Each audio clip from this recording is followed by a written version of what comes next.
All right, let's get started. So, the name of the workshop says Drawing Fundamentals, and right now you may be having a lot of perfectly valid questions, such as what are the fundamentals and why should I give a shit? Well, I we're gonna get there, but right now I want you to forget about all this and instead look at look at this picture. Just look at it.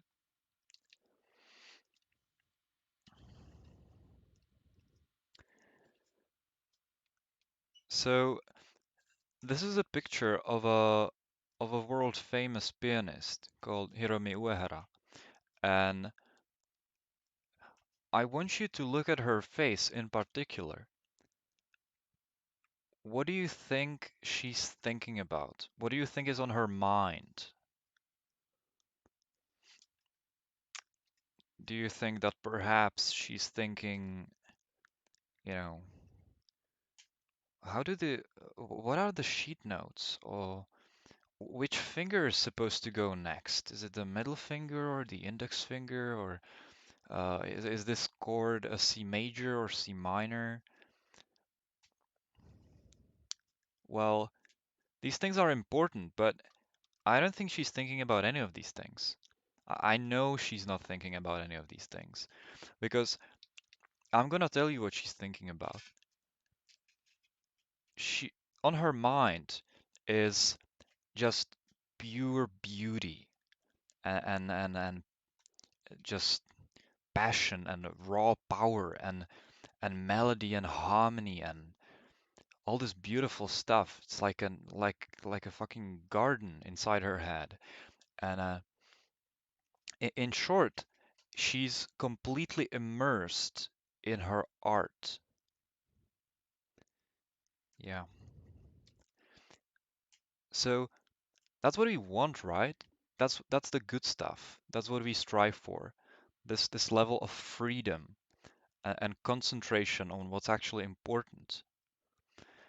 So how do we get there? How do we get to this point?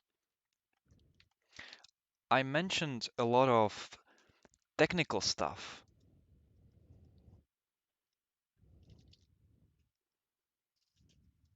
right? So, she still has to know the chords and the notes and how to control her arms to do what she wants them to, what she needs them to do. And that could be summarized as a technique. And we already mentioned that it's not something that's on her mind consciously. She's not consciously thinking about her technique. So where is it, right? Where is the technique? Because it needs to be somewhere there.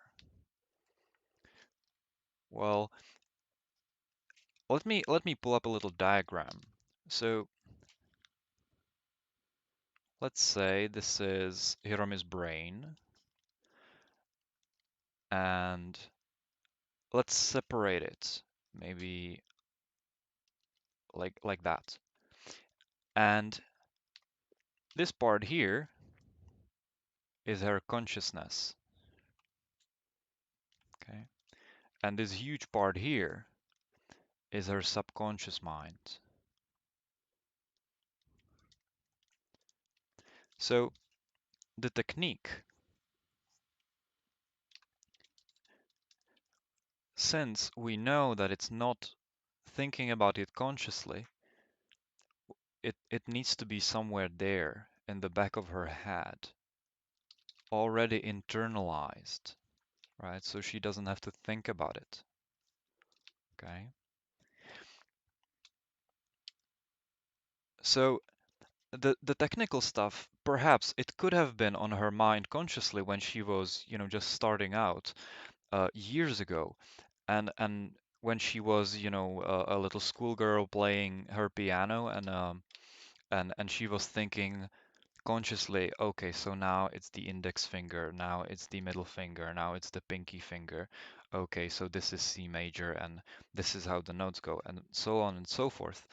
But since then, through years of practice, she was able to uh, take this technique and just get rid of it, in essence, so that her conscious mind, which is a very precious space, is free to take care of the art, of the good stuff, of the fun, of the process, of the idea, of the creativity and passion.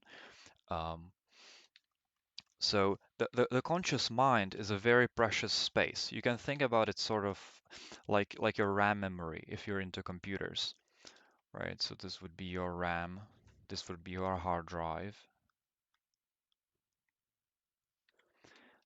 and and the hard drive is usually huge compared to the RAM memory. But not everything can be stored there. Not everything can be stored there.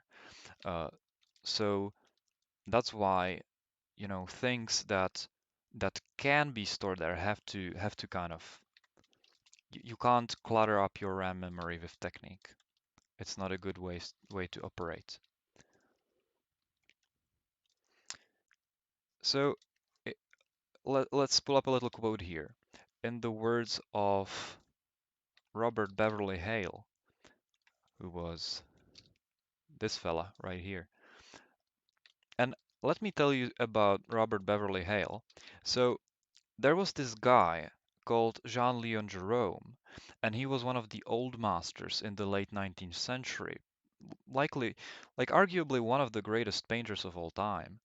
And he had a student. His student was George Bridgman, and George Bridgman had two more students, one of whom was Andrew Loomis. You might have heard of that guy, and the other one was Robert Beverly Hale.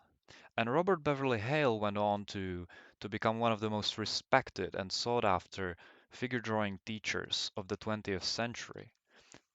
Um, so he's a pretty big deal, right? If he says something, you can be damn sure that there is a little bit of something to it. So what does he think about this? This is a the first the first chapter from his book Great Lessons from the Old Masters. A great read, by the way. So drawing, like so many other things, is a meta of being able to think of several things at once. Since the conscious mind seems to be able to think about only one thing at a time, the subconscious mind must take care of a good deal when we draw.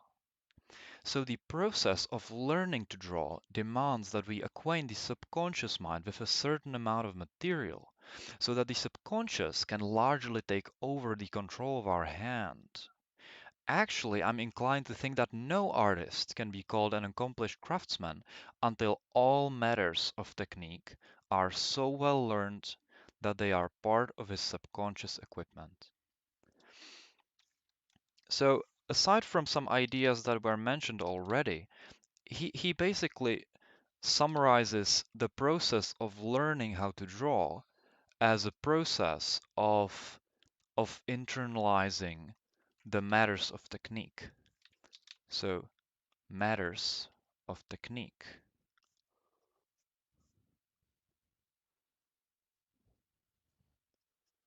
What does he mean by that? What is this?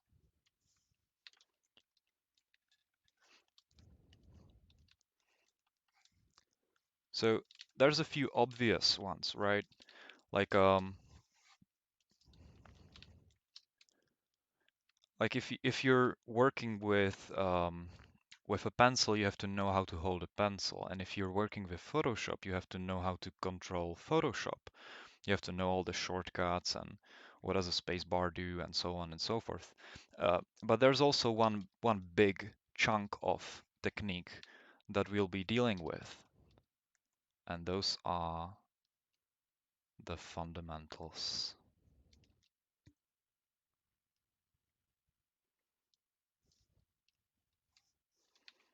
Okay.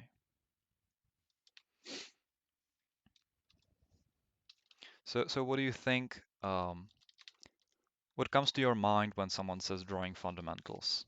What are they?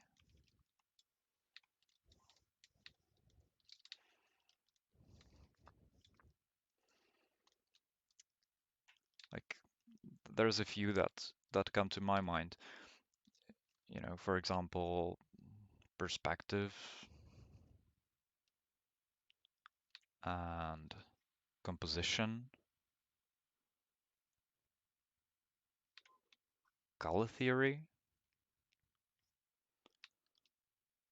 values, um, form. What else? Shape, in no particular order.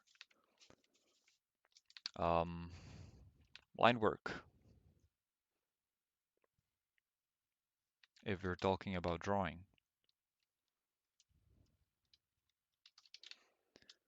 Um, you know, Shape language. Well, actually, you could do that. And maybe shape design. Those are all different areas of expertise. Maybe volume. It's kind of tied to form.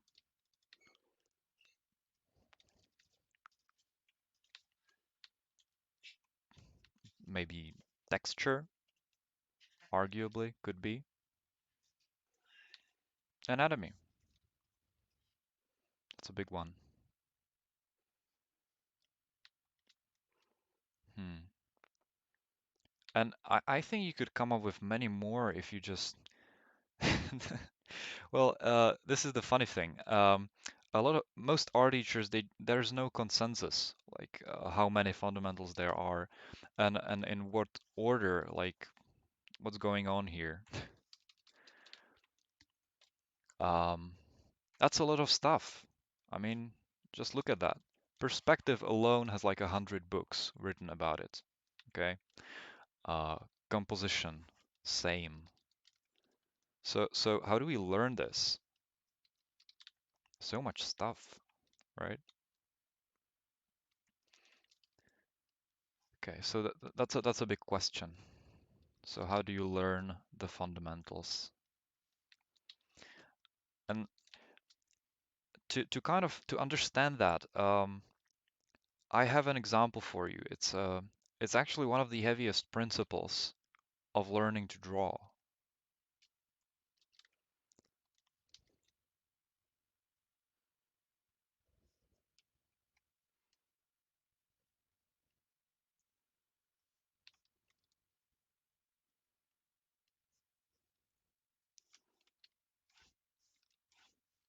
the elephant principle. So, question, how do you eat an elephant? How do you eat an elephant? Answer, one bite at a time. One bite at a time. So this is a simple, a joke that children tell each other on the playground.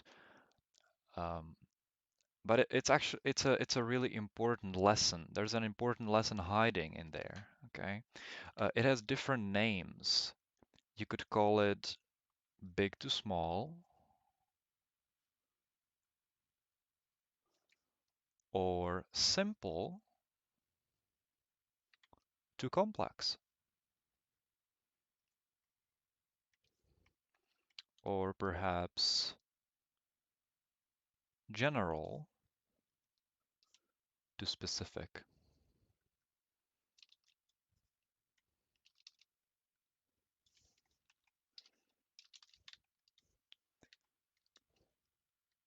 So those are different names for the same idea.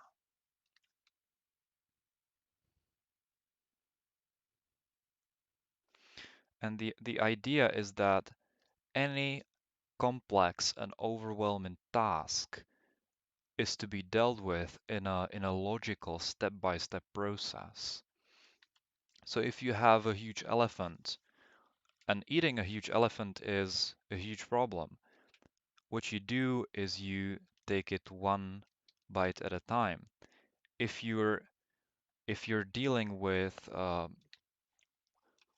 fundamentals, then you break it down into smaller chunks, and you break those down into even smaller chunks until you find a chunk that is digestible, a chunk that's actually easy to manage. And you work from there. You start simple and add complexity later. Okay, so the beginnings, and this is the beginnings. We're starting from zero here. Uh, they can seem they can be pretty boring, especially if you've been drawing for a while. But you have to understand the idea here. The idea is that we start at something that anyone can grasp and then get real complex real fast. Okay? So here's my point.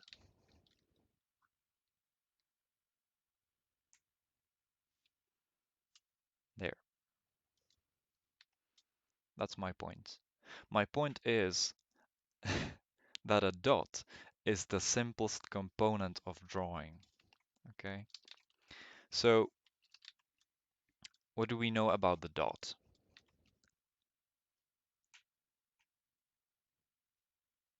It's simple. So it gives position. It gives us a position on the canvas.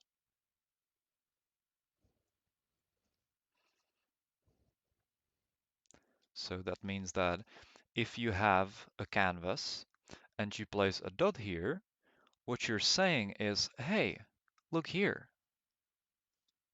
Okay? Suddenly you have a position on the canvas. And the dot should technically be one of the fundamentals.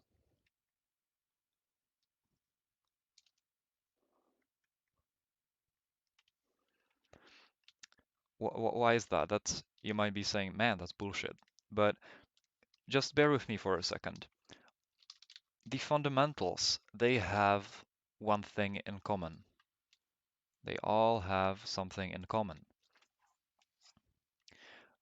What they have in common is that they're not subject specific. They're they're not tied to what you're drawing, or in other words, they are universally applicable. Okay, so the way a lot of people learn how to draw is by taking an object and learning to draw that, and they then move on to another object and learn to draw that and repeat that over and over. Uh, let's do an example. Okay, so let's find a drawing of a cat, for example.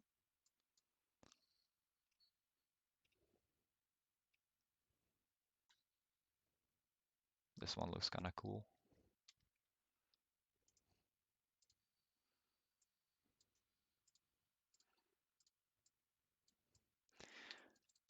And they take the picture and they draw it, right? So say I want to draw a cat for my next picture, I need to do that. So, you know, it's ears or something. Uh,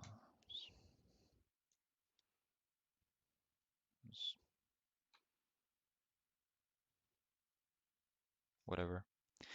And if you do that, a couple times, you'll know how to draw this cat from memory. And uh, then you can move on to, drawing uh, like a dog or a spaceship or a car or anything that you may want to learn how to draw. But what if you want to draw a different cat? What if you want to draw a fat cat or a skinny cat or a sphinx cat? Or what if you just want to draw the same cat but from a different angle? Uh, are you gonna look up pictures of cats from every single angle and with every single variation and draw those until you might learn to draw a cat really well, but you've spent a lot of time and we're still just learning how to draw a cat. Are you going to repeat that process for the dog and for the car as well? So you can see that this quickly becomes very, very inefficient. Okay, so I have an alternative suggestion for this little cat fella. Instead, learn uh, one of the fundamentals, let's say perspective. Okay, so the thing about perspective is that when you learn perspective, you're not learning cat perspective or dog perspective or car perspective. You're just learning perspective, and you then you can apply that to anything. Okay, so that that is a much more efficient way of learning how to draw. Now you will still need to know what a cat looks like. So then, knowing perspective, you can kind of go back to this picture and then kind of absorb that into your visual library. So what the uh, cat anatomy looks like and how are its whiskers and fur structured and all this visual information. Uh, but the fundamentals are a good start, a good place to start. Okay, so that's my point. Start simple, start with the fundamentals, and add complexity as you go. So while I did say that a dot is technically one of the fundamentals, we usually skip it because it's just so simple. Like, I don't think there's anyone here who can't draw a dot, so I think we can move on. And when we move on, what happens when you take the dot and place a few of them next to one another. And as you do that, you get a line. So the line is the second simplest component of a drawing. And there's much more to be said about lines than there is to be said about dots. So just think about all the tools that you use for drawing, okay? So let's take pencil, you got your pencil, you got your pen, um, you got your uh, fucking broom dipped in ink, and those are all the tools that make lines.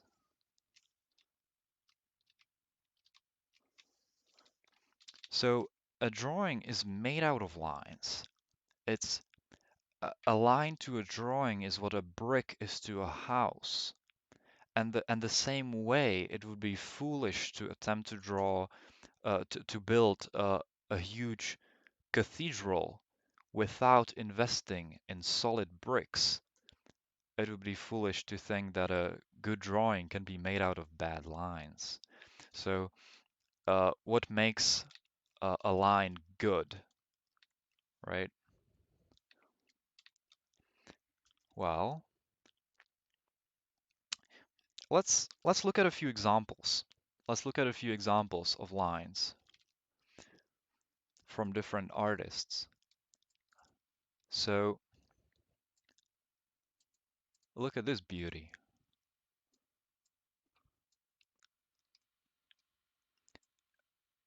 They say that painting is technically closer to reality because there are no lines in the real world. But you can still get a very realistic rendition with lines alone.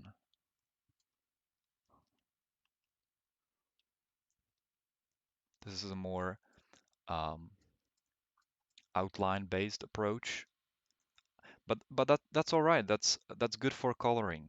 Okay, so it's a different approach, but just as good. A line can be very simple and expressive. Just look at how this is simplified. The inside part of the leg. Each line is placed down with clear intention. You can use line to define form, as in this beautiful illustration of Frankenstein.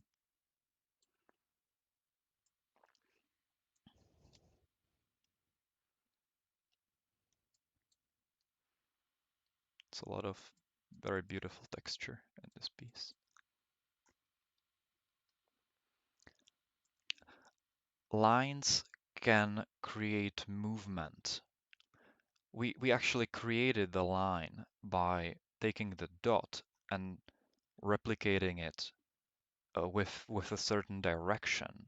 So line has direction and it has movement. It creates movement for the eye. It's with the dot, when you say look here, then the line is, look here, and then you drag the viewer's attention. Absolutely beautiful.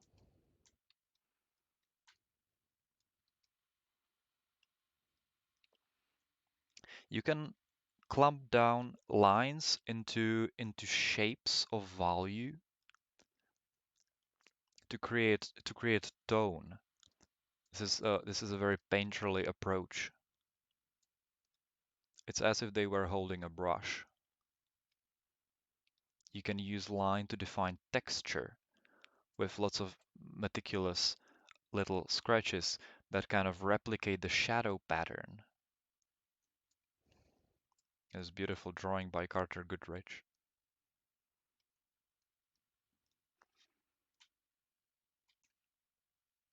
You can be very expressive.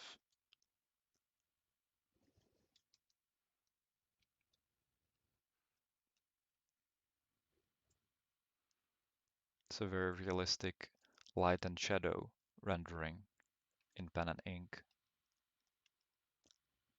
Lines can be very simple and very stylized.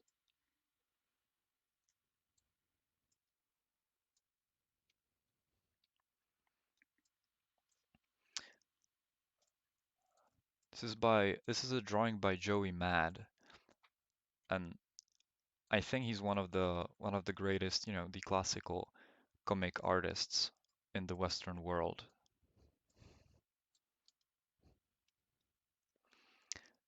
So not all lines have to be clean.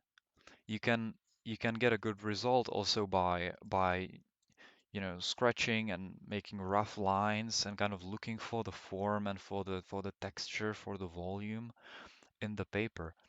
Um, this is a very rough drawing, but it still communicates the idea well. And from afar, it looks realistic.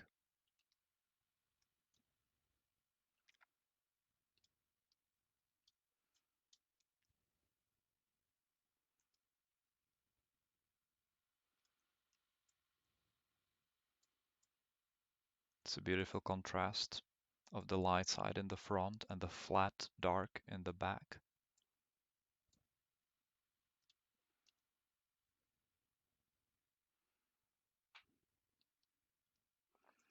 This is Here the line almost disappears. It's still visible. The figures, they seem a little more stylized than the background, for example. Here the line almost merges into blocks of value and into tone.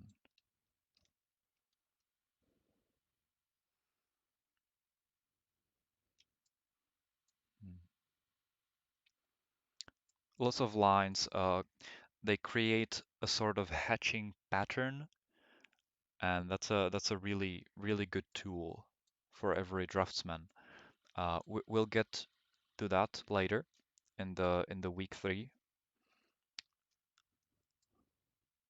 For now, let's just simplify things. Let's simplify them a whole lot. So you can see that people do all kinds of amazing things with lines, but um, we want to start simple. We want to kind of not overcomplicate things unnecessarily. Wink, wink. And so, what kind of lines do you need to learn to master?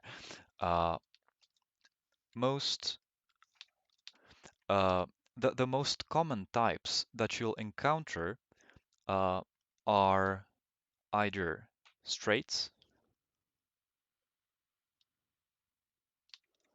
or curves.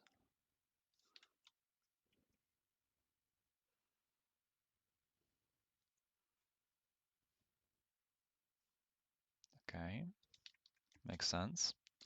So a straight is just that, a straight line. It has an origin, it has an endpoint, it has a direction. A curve, curves, they can be further divided into C curves and S curves. Those are the most common. Now, that doesn't mean that you can't use more complicated lines. We've just seen great artists use lines with all kinds of ways. Um, like, just you could you could make a more complex line, but usually it's still based on this idea of CSI kind of lines. Okay, as you can see. And the idea here is to simplify things down so that you are clear about your statements.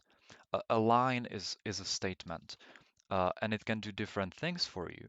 So a straight can do a different job than a curve. So straights are much more powerful. They're much more powerful than curves, and they are very clear. Okay, so as we mentioned, they have direction. They are clear about their direction, right? It goes there, no question. Uh, they are clear about their angle, right? And they are clear about their length, okay?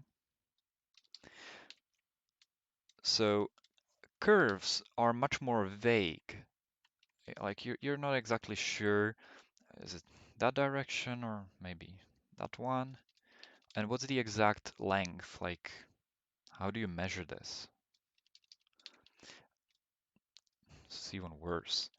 Uh, but in that they have their advantages. For one, they are more elegant. That they're kind of mysterious and elegant and arguably more beautiful. So depending on the subject you're drawing and depending on your goals, you will choose different types of line. And uh, this the reason why we are simplifying this into these 3 simple statements is for you to learn how to use lines more consciously. Like if you're just, scribbling and doodling and whatever, uh, you're not being exactly clear about your intention. It's easy to draw like it's a routine. So we're going to take a short break, and after that, I will show you the exercises you can do to practice what we've talked about today. Okay, sounds good. See you then.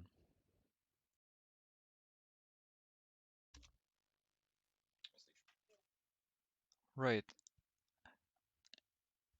I think that short lines are probably even more important than long lines, and they usually get skipped because okay, this might be a I think I have an example here that I want to use.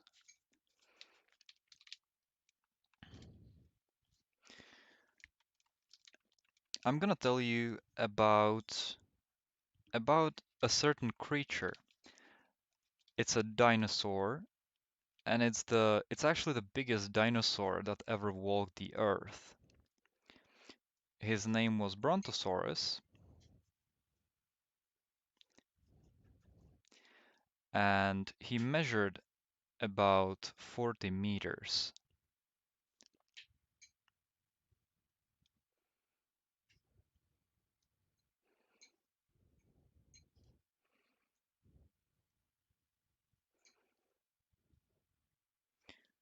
From this to this.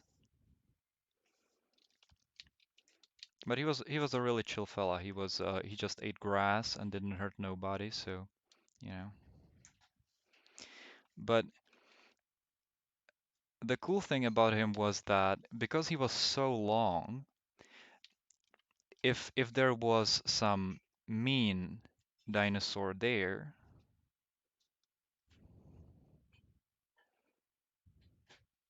you know, very angry. And You made him look like Hitler. oh yeah, that's because he's so mean. That's man, I make horrible jokes today. I should go to joke prison. You know, if he chomped on his tail, it would actually take almost an entire second to travel to his head, you know. And that's a lot of time, you know. That's enough to kind of bite him and kind of run away like a cheeky bastard without the before he can actually react, you know. So a single tear. Okay. But so because a Brontosaurus uh, he doesn't have fingers, okay? He just has these little, you know, thingies that maybe elephants do. If he wanted to draw, he would probably have to rub his tail around a pencil, you know, and draw with that. But imagine that now his brain says, hey, you know, draw a straight line, and the tail doesn't do anything until 1 second later. Like, man, that's pain. Okay? That's horrible. So you have this advantage over a Brontosaurus that it takes you maybe 100th of a second, but in many ways you have a lot in common. Okay, so imagine here's you, you know, there's your brain. I don't know what brains look like. And then there is your shoulder, the one that you haven't trained yet. And then there's your hand and the pen. Okay, and here's where you're drawing. So uh, this distance from here to here is actually pretty long, and it's like there's a disconnection here. Your brain thinks something like draw this amazing, confident, blazing line, and the hand thinks, what? Man, I can't do that. Or it does that, but it's like there is a delay, almost like with the Brontosaurus, you know. So remember what Mr. Hale said, that you have to internalize all the matters of technique um, so that you don't have to think about it consciously. So Hirome, when she plays the piano, she's not thinking about anything. Her mind is just void. It's just full of art. Now imagine that uh, you have to struggle and you have to fight with your hand to do what you want it to do every single time you want to draw a line. That's awful. You can't focus on anything. You can't focus on on anything important at least, right? So it what we are going to be focusing on today is basically bridging this gap between the brain and the hand and making it shorter and shorter and shorter and shorter until you eventually forget that there is a hand. You'll just forget about it completely and it will be instantaneous. Like you think, I want to draw a straight line, and whoops, that line will appear on the paper like magic. You know? That's a big step. That's just a small line, but it's a big step towards getting to that Hiromi level. Okay. And by the way, if you think that it's somehow different because she's playing a piano, it's not. Okay, it's not. Uh, Art is essentially a creative communication of an idea, and if you want to communicate an idea, you can do that in many ways. Um, for example, you could say it. You know, you just walk up to someone and tell them something. Well, you could communicate that idea more creatively. You could draw it, you could sing it, you could dance it. I don't know, or you could play it on the piano. Fun fact about me: I actually played piano for 12 years, so that's twice as much as I've been drawing. So technically, I should be able to teach you how to play piano even better. Wink, wink. Now, okay, so right, bridging this gap. That's the goal of today. That's the goal of the exercise that I'll give you, and it's what we'll be focusing on. All right, yes. Okay, so let's quickly recap. We've talked about art having these two components, you know, the actual art, the idea, the emotion, and then the technical part. And the process of getting better at drawing can be described as the process of getting rid of the technical stuff and just, you know, shoving it deep into your subconscious mind so you no longer have to think about it and just focus on the good stuff. Focus on what's actually fun, right?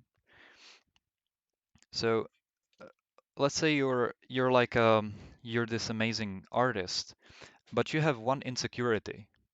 You don't know how to draw a platypus. Okay? That's your insecurity. You can draw anything in the world, but you don't know how to draw a platypus.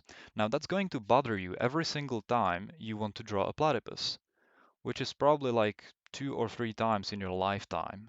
Okay? So that's not such a big deal. Now, imagine a different scenario.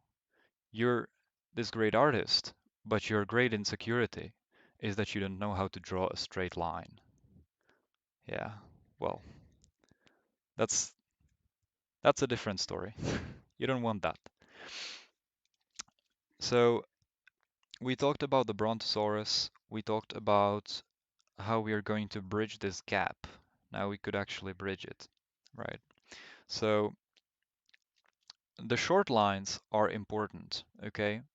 Short lines made with your fingertips is the probably the most common type of line that you'll be making, right? This kind of thing. But I'm not skipping them because I don't think they're not important. I'm skipping them because you all know how to do them, because you all know how to write. Okay, so you've trained your whole life since like second grade or something, or even before that, to make short lines with your wrist, with your fingers.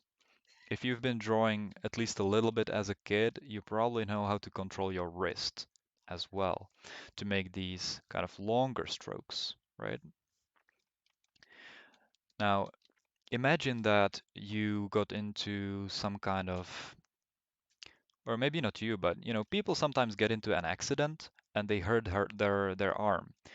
Like if you're a famous artist and you kind of let's say you lost your hand in an accident. Just wah, no, like chick, chick, chick. Now, what are you gonna do? You still need to make a living. So what you're gonna do is train your left hand, okay? You train your left hand.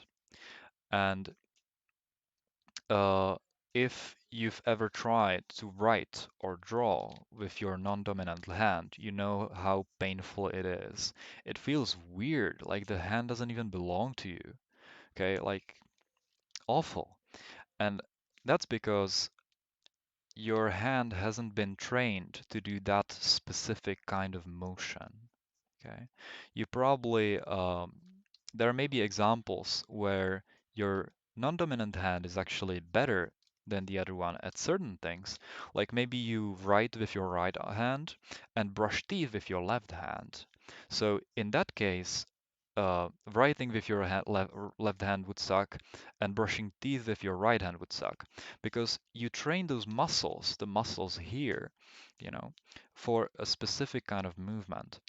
And the same way your left hand hasn't been trained to draw, your right shoulder and your right elbow haven't been trained for that.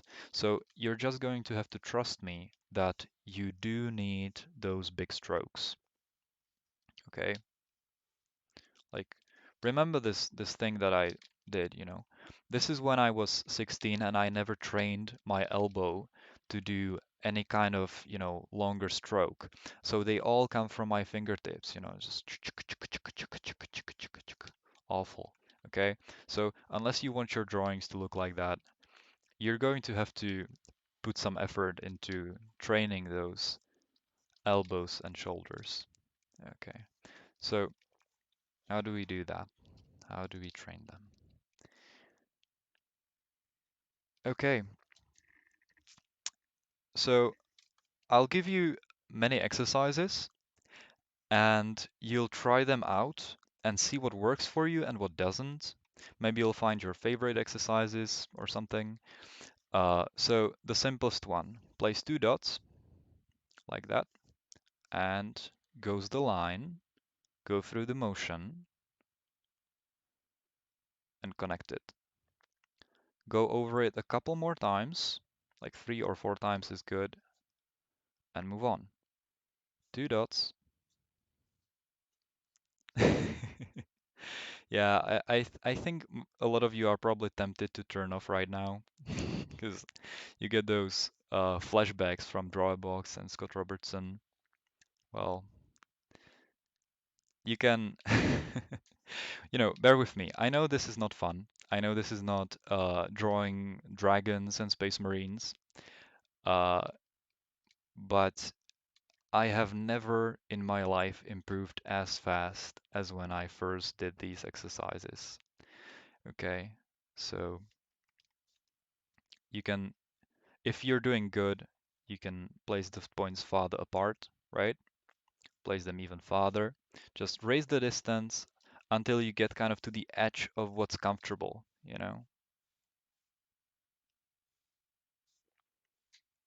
And uh, it's it may not be glamorous, but it can be kind of very relaxing. Okay, it can be very relaxing, kind of like those huge mandala thingies that the Buddhist monks do with their spare time with the sand and stuff. So you don't need to be creative or inspired to do this. You can do that when you're waiting for a bus, when you can do that when you just woke up and you really don't know what to draw. You can just draw some lines, okay? And your hand will thank you for it, okay? So if your if the lines are super clean, like every single time, it probably means you need to space them far apart, okay? If they're going all over the place, like fucking, well, That probably means you need to place them closer. Okay, simple, right? So find that, you know, these would probably be the best, okay? Because they're not perfect, but they're also not all over the place. Um, so have like a moderate amount of error. Also, one more idea. If you manage to get it like that, try to reverse it so that you know that you don't have like a tendency to make these C arcs. Okay, so that's for this exercise. It's the most simple, the most mindless thing, and it helps you improve the fastest. Okay, so then there's the star. You place a line, you place another one perpendicular to it, and now you've created an intersection here. That intersection will become the center of a star. So one more.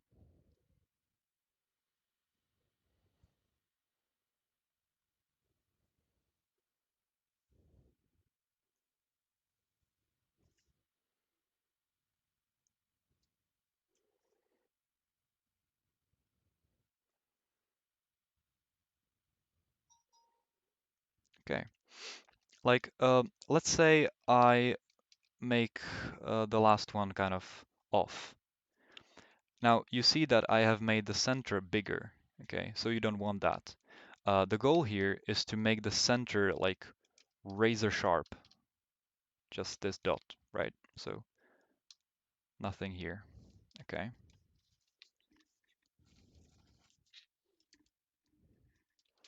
Hmm. Yeah. Okay. So as for the tools, the the most art gains come to you when you use pen and paper, and you use a tool that does not react to pressure sensitivity. Okay. So they usually recommend fine liners, fine liner,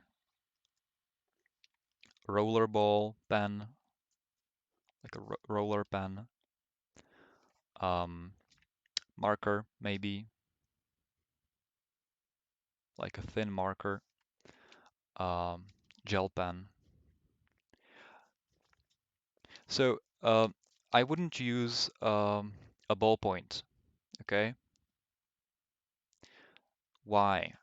Because ballpoint reacts to pressure sensitivity. Fine liner is the most obvious, roller pen is also, it doesn't matter how hard you press, the line will always come out the exact same, okay? If you have a ballpoint would be something like you know, this, that's a garbage pen, you know, you just kind of press with different, and you get all this variation that makes you not focus on what's actually important, right? You don't want that. If you're going to use digital medium, you can, but you again use something that doesn't react to pressure sensitivity. Okay, so look at the thing that I'm using right now, right? Everything is turned off. Okay, everything is turned off. No opacity, no flow, no size jitter, no nothing, no texture, no, just no. Okay, so the reason for this is that you just need to kind of simulate that fine liner experience. No pressure. That's what trains your hand to kind of focus on the quality of the line and not on, fixing it and making it look pretty. Okay. So if you do digital, then find the most basic brush preset that you can find and turn off everything. Okay, you could go to your Wacom tablet settings or something and just turn off pressure sensitivity altogether. Okay. With digital, there's also this thing. Don't undo. Like you can undo, just don't abuse it. Okay, that's obvious. Um, okay, So ideally, you would be, there, sitting by your chair or something. And here's your desk. Um, I would recommend that you grab like a board, like a wooden board or something, and you place it like that in your lap, okay? And you place your paper on top of that. Uh, Ideally A3 size is great. Um, like A4 works as well. A3 is better, okay? It's up to you. Uh, the reason for the board is that you're looking at it straight on and you're not straining your wrist, okay? If you're going to be drawing for extended periods of time, you don't want your wrist to go at an angle and you don't want to hunch over your table like this. That's gonna strain your neck, okay? Don't do that. So that's for the posture. Also, it kind of trains you to use your shoulder more, you know, it's kind of independent, elbow or shoulder. So the elbow is probably the most important joint that you're going to be using.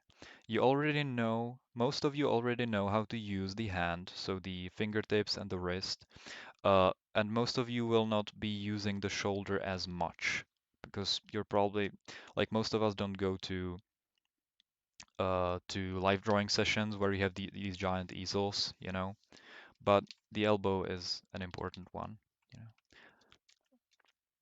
because there will come a point where you want to draw that long line that will just make the whole drawing kind of come together nicely. And if you won't be able to, like your arm will just give up on you, then that's not a good experience.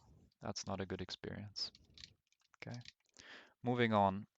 Uh, Draw a line, draw a perpendicular line, and now make a grid. Okay.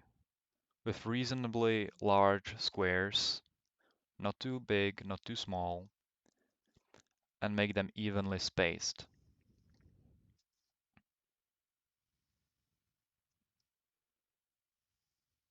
Okay.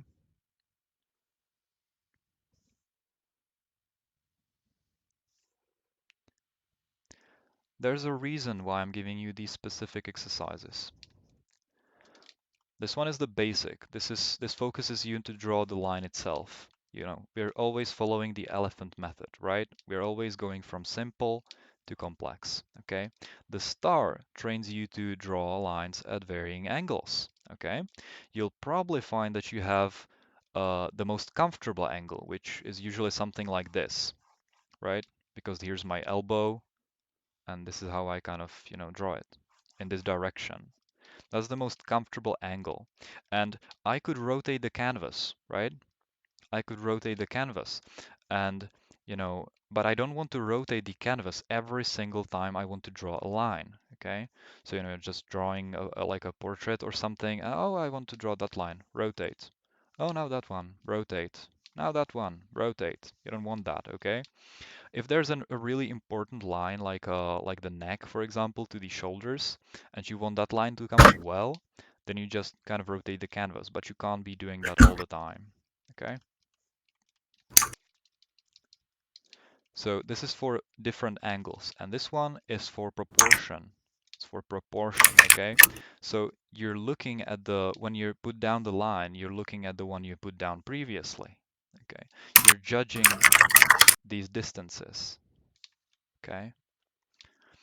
You can also check by, putting down like a diagonal. Well, man, these are awful. I should take my own medicine. Um, right. So that's the grid. It's for training proportion and more lines. And then there is the spiral. That's for curves. So draw a spiral and try to keep the width kind of even. Okay. and then do a reverse spiral.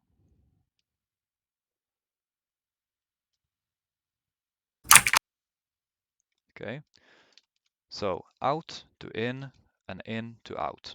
Okay, train both things. It trains those fine muscles in your wrist and also in your elbow if you make it large enough. Also draw large, okay? Draw large. If you draw small, your hand will just get back to using your fingertips. You don't want that. You want to draw so large that it's forcing your hand to use the elbow, to the big joints, okay? Draw large. That's like a sign of a beginner that that everything is kind of really tiny because they don't know how to use the elbow. Hmm. Yeah, yeah. Uh, that's a good point. Drawing this digitally is more difficult, okay? Like, a lot of you probably draw digitally and you're kind of used to it, so I'm not like discouraging you to use it, but really, take some time away from the screen, you know. Um, Go back to the paper. Okay, so the spirals, they're kind of like to kind of keep the consistent pressure and the consistency in your lines. Okay, another good one. These three are probably the ones that I like the most, and then I'll give you a couple more. Uh, let's use one for curves. Okay, so place down a dot, and another dot. Goes through it and make a curve. Flow through all of these points and don't make a sharp corner. Okay, place another dot, maybe further apart, and you can recycle these 2 points like that. Okay, one more here. That's funny. See if you can make it work. Okay, kind of get a little off there. That might be like this is probably within reason, but it might also be a sign that I should place the next point a little closer, you know. It's like,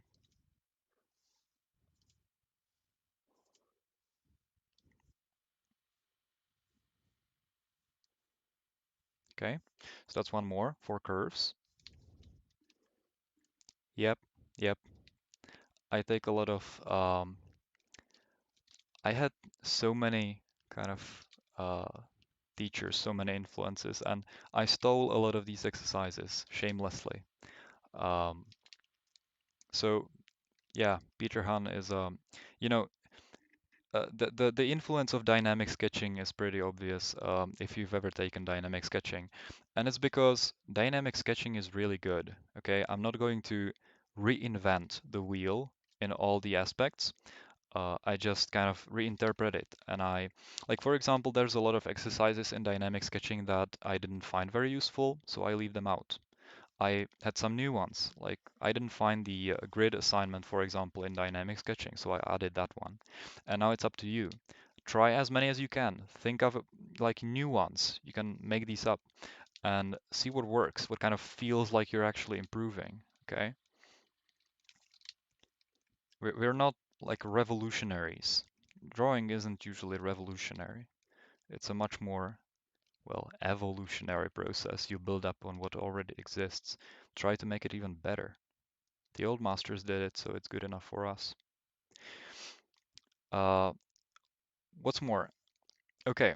Um, before the next, I have two more exercises, but before that, I want to. Let's actually let's just go through it. There's one more exercise that I shamelessly stole from Mike Mattis's Force, and it's that you grab a sheet of paper. Again, A4 is minimum, okay?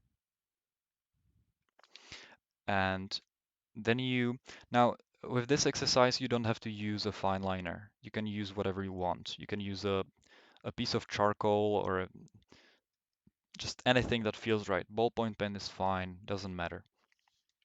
You close your eyes, you place your hand on the paper, and you imagine that the tip of your pen is an ice skater, like a beautiful acrobatic ice skater. Okay, and you just kind of start, moving. You imagine that there's a couple judges here, giving you scores, and you make a little curve, go faster, go slower, go faster, and go slower. Maybe you make a little hop, like, you know. Now it doesn't show, but my hand actually lifted from the tablet.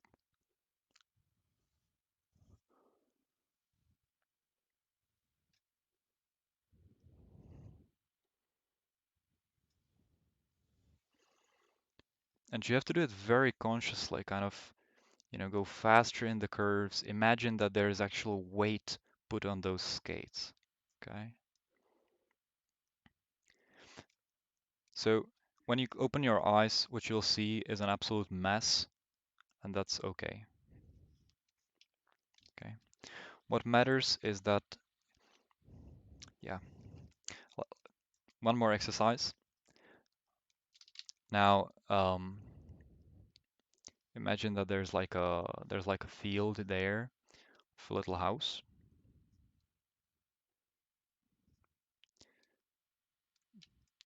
and now imagine there's like a bomber plane, a plane with a giant, like a bomb here, and that plane is made out of heavy iron, okay? And you're going to fly, drop low, drop the bomb, and go quickly up. Because here is where you drop the bomb, and as that bomb kind of lifts, you lose all that extra weight, and it just swings you back up, okay? Draw it consciously, just.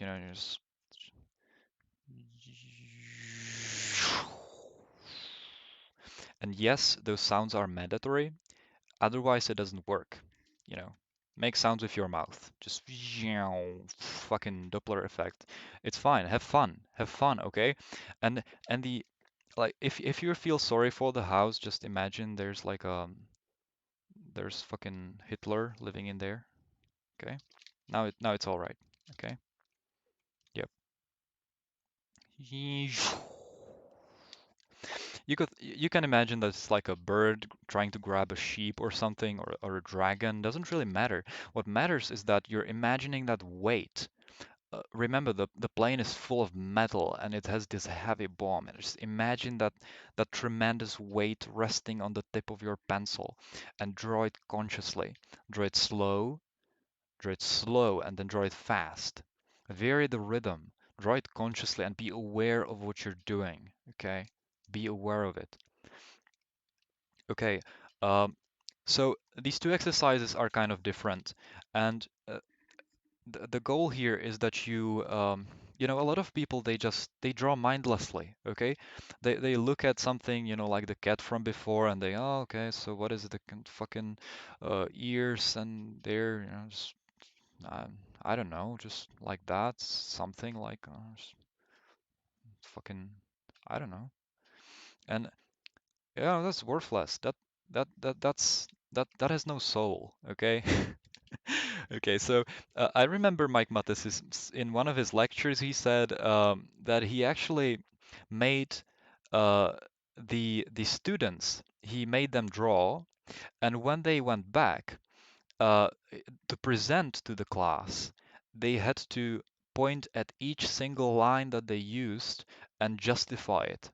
They had to say, okay, with this line, I contain this shape. I drew the curvature of this. I drew the flow of, and I used this line to do this. They had to justify every single line they put down. Okay, so I'm not making you do that. Okay, that's it's cruel, but just imagine that that's a possibility, and that you actually have to justify every single line you put down. That's how you kind of start to think about using your lines more economically and more consciously. Being conscious of the drawing process. Okay. So these exercises, the ones here, um, that's for the brontosaur principle. That's to bridge the gap between your brain and your hand, to make you forget about the hand completely and make you focus on your art. Like when Hiromi plays her piano, she's not thinking about what her individual fingers are doing, and the same way you cannot be thinking about what your fingers are doing and what your elbow is doing. You just have to do it instantly. Okay? So that's the importance of this. This one is for drawing consciously, okay? Consciously, consciously, consciously. As if you had to justify every single line. Okay, like enjoy the process. Enjoy the process of the ice skating. Imagine that what kind of dress is the ice skater wearing, how beautiful it is, and the weight on the ice skates, and all of these will they will make your drawing worthwhile. Okay. All right, I want to introduce you to one more idea today, and that is uh, the idea of grinding. Okay. You may have heard this before.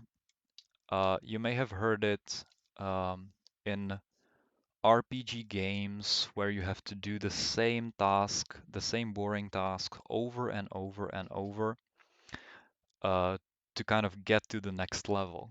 Okay, and you sometimes hear people mention this in the drawing process, and I usually take problem with this. Okay, drawing is not about grinding. You can't grind figure drawing. You can't grind perspective. You can't grind design. It's dumb, okay? It's dumb. It doesn't work, okay? This is an exception, okay? These exercises, these particular ones that focus on your muscle memory, that focus on your line confidence and your line control, are the first and last and the only instance where I ask you to actually grind something. The more you do them, the better. Okay. When I like a couple of years ago when I went through Drawbox and dynamic sketching, I probably filled like many rolls of paper, just tens of meters, just doing these exercises as a meditative kind of state. Um, if everyone did their line drawing exercises, drawing instructors would be out of jobs. No one would need them. So I'm going to give you one more motivation. Uh, so I've given you the assignments. Fill a couple pages with these exercises. Fill a couple pages, with ice skating and stuff like that. See what works, see what doesn't. Use it as a meditation. When you're feeling uninspired and you still feel like you should draw, just do that, okay? Um, and let's make a little competition, okay? You can send those assignments to me through Discord in direct messages, um, and the one who manages to make the most of them will get a special trophy award at the beginning of next class. Okay? Sounds good? All right. So that's enough for the class today. I'm going to see you or some of you on Wednesday at the same time. Uh, well, not at the same time, at 5 p.m. GMT plus one. I'll give you the notification before it begins. And yeah, I'll be here for a couple more minutes if anyone has questions. Okay. Otherwise, this is the end of it. Thank you. I just did mine in the study chamber.